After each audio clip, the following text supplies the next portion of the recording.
Perchance he for whom this bell tolls may be so ill as that he knows not it tolls for him. And perchance I may think myself so much better than I am, as that they who are about me and see my state may have caused it to toll for me, and I know not that. The Church is Catholic, universal.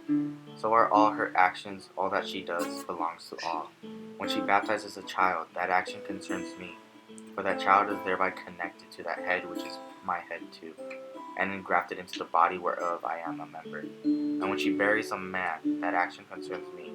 All mankind is of one author, and is one volume. When one man dies, one chapter is not torn out of the book, but translated into a better language.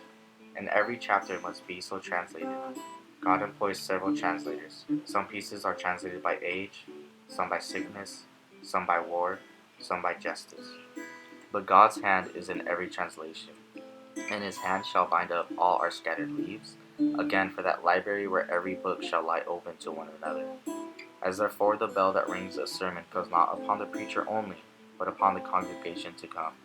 So this bell calls us all, but how much more me, who am brought so near the door by this sickness? There was a contention as far as a suit, in which piety, indignity, religion, and estimation were mingled. Which of the religious orders should ring to prayers first in the morning? And it was determined that they should ring first that rose earliest. If we understand aright the dignity of this bell that tolls for our evening prayer, we would be glad to make it ours by rising early. In that application, that it might be ours as well as his, whose indeed it is.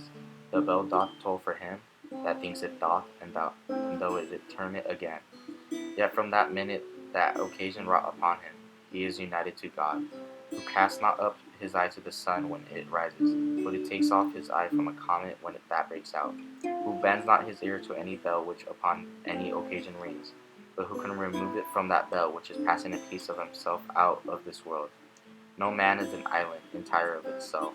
Every man is a piece of the continent, a part of the main. If a clod be washed away by the sea, Europe is the less, as well as if promontory were, as well as if a manner of thy friends or of thine own were. Any man's death diminishes me, because I am involved in mankind, and therefore never send to know for whom the bell tolls, it tolls for thee. Neither can we call this a begging of misery or a borrowing of misery, as though we are not miserable enough of ourselves, but must fetch in more from the next house, in taking upon us the misery of our neighbors. Truly it were an excusable covetousness if we did, for affliction is a treasure, and scarce any man hath enough of it. No man hath affliction enough that is not matured and ripened by it, and made fit for God by that affliction. If a man carry treasure in bullion, or in a wedge of gold, and have none coined into current monies, his treasure will not defray him as he travels. Tribulation is treasure in the nature of it, but it is not current money in the use of it, except we get nearer and nearer our home heaven by it.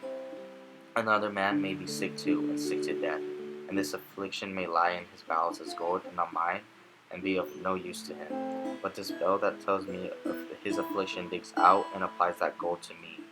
If by this consideration of another's danger I take mine own into contemplation, and so secure myself by making my recourse to my God, who is our only security.